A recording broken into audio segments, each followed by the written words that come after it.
दोस्तों, भारतीय जनता पार्टी इस वक्त दोहरी मुसीबत में आकर खड़ी हो गई है। प्रधानमंत्री नरेंद्र मोदी बाहर हैं, यानी अमेरिका के दौरे पर हैं, तो वहीं राहुल गांधी बिहार के दौरे पर है और वहां से जो हुंकार राहुल गांधी ने भरी है उससे पूरी तरीके से बीजेपी सूखे पत्ते की तरह थर थर कांप रही है, जिसका असर प्रधानमंत्री नरेंद्र मोदी के अमेरिका दौरे पर भी पड़ रहा है। उनके चेहरे, उनके हाव भाव पर नजर आ रहा है कि जो देश के अंदर घट रहा है उसकी चिंता उनको कितनी सताई जा रही है। यानी पूरी की पूरी पोल बिहार के अंदर जाकर राहुल गांधी ने खोल दी है। एक एक मुद्दा जो उठाया गया है वो अब अमेरिका में भी उठाया जा रहा है। नमस्कार, मैं हूं प्रज्वल गौतम और आप देख रहे हैं द कंटा।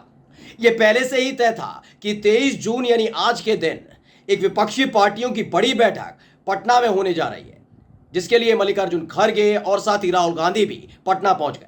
वहीं अखिलेश यादव, ममता बनर्जी, साथ ही एमके स्टैलिन, तमाम जो विपक्षी पार्टियों के नेता हैं वो पहुंच चुके हैं बिहार की पटना की राजधानी जो है वहां पर ये पूरी की पूरा कार्यक्रम चल रहा है, जिसमें खास तौर पर राहुल गांधी को बुलाया गया था। वो भी इसलिए क्योंकि वहां पर ज्यादातर क्रेज राहुल गांधी का देखने को मिल रहा है, जिसका असर कर्नाटक के विधानसभा चुनाव में भी देखने को मिला। वो बात अलग है कि भारतीय जनता पार्टी ने शुरुआती तौर पर इस भारत जोड़ो यात्रा का बड़ा माहौल उड़ाया था। उन्होंने कहा था कि एक बुजुर्ग लड़का अपने आप को लड़का अपना कोई युवा बताते हुए निकल पड़ा है सड़कों पर, जबकि आरएसएस ने तमाम जो पदाधिकारी थे वो भी इसकी साफ तौर पर तारीफ करते हुए नजर आ रहे थे। भारतीय जनता पार्टी दो भाग में बढ़ती हुई नजर आई थी। उस वक्त ये लगा था कि इसे बदनाम करने की जितनी भी साजिश रची जा रही है उसमें कहीं ना कहीं कांग्रेस पार्टी फंस जाएगी, लेकिन राहुल गांधी नहीं रुके थे। राहुल गांधी ने जो दक्षिण भारत से अपनी भारत जोड़ो यात्रा की शुरुआत की थी और जम्मू कश्मीर में जाकर उसका समापन किया था, उसका असर और उसकी पहली फहरिस्त और पहली किश्त हिमाचल प्रदेश के चुनाव में देखने को मिल गई थी। वहां पर भारतीय जनता पार्टी को सत्ता से उखाड़ फेंका जनता ने और कांग्रेस पार्टी की सरकार वहां पर बन गई। लगा था कि नहीं भाई, ये तो होता ही है कि हिमाचल प्रदेश का इतिहास रहा है कि वहां पर एक बार सरकार कांग्रेस की रहती है, एक बार रहती है बीजेपी की। चलिए, वो मान भी लिया गया। लेकिन कर्नाटक में जो कुछ हुआ उसने बता दिया कि भारत जोड़ो यात्रा, जिसका माहौल बीजेपी का आईटी सेल उड़ा रहा था, बीजेपी के नेता उड़ा रहे थे, बीजेपी के सांसद उड़ा रहे थे, उसका असर दिखने लगा है। और अब हालात ये हो गए कि उस भारत जोड़ो यात्रा का जहां जहां भी नाम लिया जाता है बीजेपी थर थर कांपने लगती है। दरअसल बिहार में पहुंचे, यानी पटना में जो विपक्षी पार्टियों की बैठक हो रही है वहां पर राहुल गांधी पहुंचे और राहुल गांधी ने अपनी जो बात की शुरुआत की वो ही भारत जोड़ो यात्रा से शुरू की। उन्होंने बताया कि किस तरीके से उन्होंने जब दक्षिण भारत से इसकी शुरुआत की थी, उन्हें फंसाने, दबाने और बदनाम करने की कोशिश हुई, लेकिन यात्रा नहीं रुकी, लोगों को साथ मिला और हालात ये हो गए कि कर्नाटक में भारतीय जनता पार्टी को सत्ता से बाहर जाने का जनादेश वहां की जनता ने सुना दिया था और कांग्रेस पार्टी सत्ता में आ गई। जैसे ये बात राहुल गांधी ने कही, वहां तालियां बजने लगी। राहुल गांधी ने बिहार में खड़े होकर क्या कुछ कहा है जिसने बीजेपी की चिंता यानी टेंशन बढ़ा दी है, वो आप सुन लीजिए। मूड अच्छा है। आप जानते हो कि हिंदुस्तान में विचारधारा की लड़ाई चल रही है। एक तरफ कांग्रेस पार्टी की भारत जोड़ो वाली विचारधारा और दूसरी तरफ बीजेपी आरएसएस की भारत तोड़ो वाली विचारधारा। ये लड़ाई है और इसीलिए आज हम बिहार आए हैं, क्योंकि बिहार में कांग्रेस पार्टी का जो डीएनए है वो बिहार में है।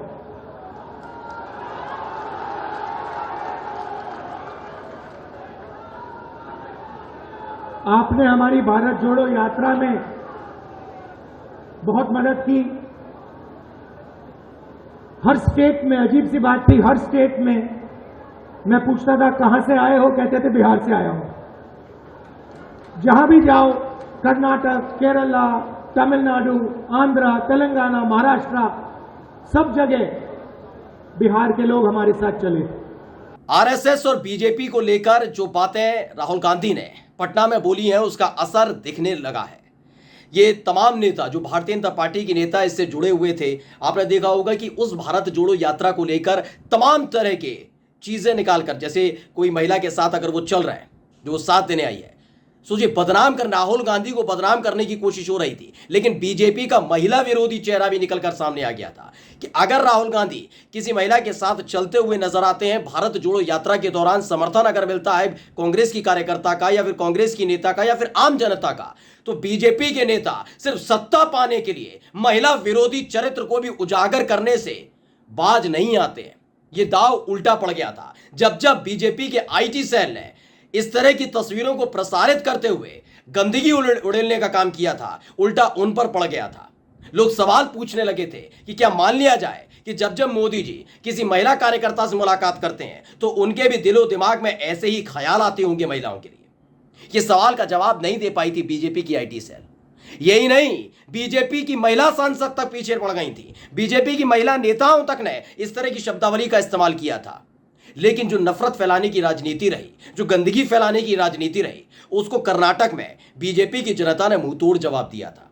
राहुल गांधी ने साफ कर दिया अपनी पटना के इस सम्मेलन में कि कांग्रेस पार्टी की विचारधारा क्या है और ये जो सम्मेलन किया जा रहा है इसका कितना असर आने वाले चुनावों में पड़ने वाला है। सुन लीजिए।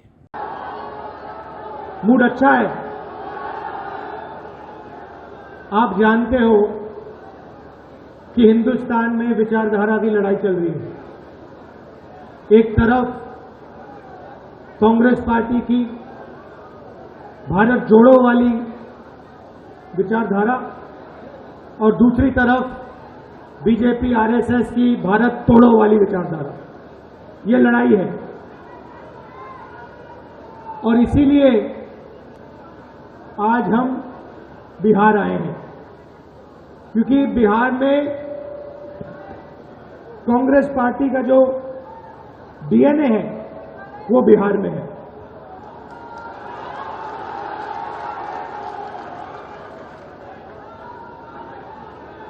आपने हमारी भारत जोड़ो यात्रा में बहुत मदद की। हर स्टेट में अजीब सी बात थी, हर स्टेट में मैं पूछता था कहां से आए हो, कहते थे बिहार से आया हूं। जहां भी जाओ, कर्नाटक, केरला, तमिलनाडु, आंध्र, तेलंगाना, महाराष्ट्र, सब जगह बिहार के लोग हमारे साथ चले। राहुल गांधी का यह बयान इसलिए भी बेहद महत्वपूर्ण हो जाता है क्योंकि हाल ही में अमेरिका के दौरे पर गए हैं प्रधानमंत्री नरेंद्र मोदी। तमाम तरह की झंझावटों का सामना उनको करना पड़ रहा है। वहाँ उनके खिलाफ विरोध प्रदर्शन हो रहा है। जो गोदी एंकर वहाँ गए हैं उनको खदेड़ा जा रहा है, उनकी पोल पट्टी खोली जा रही है। 75 सांसदों ने तो साफ तौर पर जो बाइडन, जो अमेरिका के राष्ट्रपति हैं, उन्हें पत्र तक लिख दिया कि जिस तरह के हालात देश के अंदर यानी भारत के अंदर बने हुए हैं उसको लेकर जो बाइडन को एक बार प्रधानमंत्री नरेंद्र मोदी से बात करनी चाहिए। इस तरह का एक 75 सांसदों का लेटर बकायदा जो बाइडन तक पहुंचा है। यानी अल्पसंख्यकों को लेकर जो नाराजगी, जो दिक्कतें हैं, जिस तरह का माहौल बनाने की कोशिश बीजेपी के नेता भी करते हैं और बीजेपी के नेताओं के आशीर्वाद प्राप्त हिंदू संगठन के कार्यकर्ता करते हैं, उसकी चिंता न सिर्फ देश के अंदर है बल्कि देश के बाहर भी है। अमेरिका दौरे के दौरान तमाम इस तरह के सवालों का सामना प्रधानमंत्री नरेंद्र मोदी को करना पड़ रहा है और इसी का मुद्दा तो लगातार राहुल गांधी उठाते रहे। राहुल गांधी की भारत जोड़ो यात्रा का मतलब सिर्फ एक संप्रदाय को जोड़ना भर नहीं था। उनका कहना था कि संविधान ने जब सभी धर्म, सभी समुदायों को एक जैसे समान बनाया और ताकत दी है तो एकजुट होना चाहिए सबको। लेकिन बीजेपी की आइडियोलॉजी क्या है, उसका सामना पीएम मोदी को अब वहां के पत्रकार यानी अमेरिका के पत्रकारों के सवालों के साथ करना पड़ रहा है। लगातार उनसे सवाल किए जा रहे हैं। वो बात अलग है कि जो बाइडन ने इस पूरे मामले को ज्यादा उठाने की कोशिश नहीं की, लेकिन यह बात भी हकीकत है कि प्रेस कॉन्फ्रेंस के दौरान जब सवाल पूछ लिया गया था प्रधानमंत्री नरेंद्र मोदी से अल्पसंख्यकों को लेकर, तो वो भी काफी टेंशन में आ गए थे, वो जवाब नहीं दे पा रहे थे। और यही तो एक बात थी जो मुद्दा राहुल गांधी लगातार उठाते रहे, विपक्ष उठाता रहा कि भाई अब भी वक्त है, संभल जाइए, सुधर जाइए, अपने इन क्या कार्यकर्ताओं को रोकिए और ऐसे गुंडे मवालियों पर आशीर्वाद बनाने से पहले 10 बार सोचिए जो मुसलमानों को टारगेट करते हैं। बात एक धर्म समुदाय की नहीं है।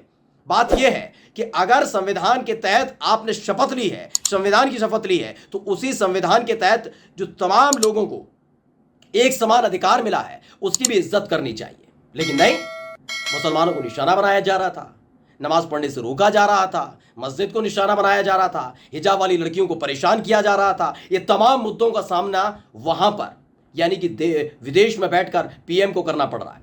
और यहां पर दूसरी टेंशन राहुल गांधी ने वैसे ही बढ़ा दी है कि तमाम विपक्षी दल अब कांग्रेस के छाती तले यानी अम्ब्रेला के नीचे अब चुनाव लड़ने के लिए तैयार हो चुके हैं, जिसकी एक झलकी आज जब पटना के अंदर देखने को मिली, उसके बाद बीजेपी भी थर थर कांपने लगी है। नमस्कार।